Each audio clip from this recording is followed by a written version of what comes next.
It's already illegal to possess images of child abuse or to create them. So why do we need even more legislation? Good morning, Laura.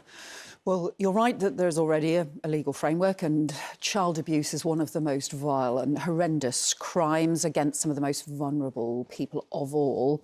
But what we're seeing is that AI is now putting the online child abuse on steroids. It's escalating, industrialising the scale of some of this appalling abuse. You have perpetrators who are using AI to help them better groom or blackmail teenagers and children, distorting images and using those to draw young people into further abuse.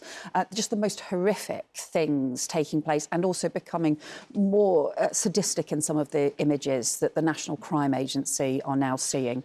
That's why we need to strengthen the law. We're bringing in new laws to outlaw the use of AI models to create and exploit child abuse images, and also much stronger penalties on those who are creating these forums to teach other people to use AI for abuse. And one of the shocking things when you talk to people who've been working on these in this kind of area is that much of this is taking place now on mainstream platforms. This isn't hidden away on the dark web, which Mena has mentioned already, the dark web.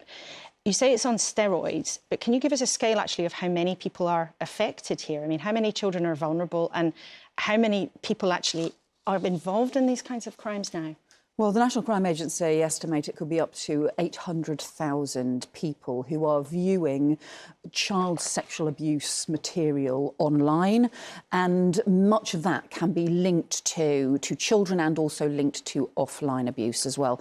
The recent inquiry estimated that around 500,000 children across the country are victims of child abuse of some form each year. And we know that the online aspect of that is an increasing and growing part of it. And online crime might be one thing, but you're saying today that is linked to real life crime. So what happens on the internet, is that increasing, therefore, the numbers of these kinds of crimes you see in real life? Well, that's the assessment of the National Crime Agency experts who look at this.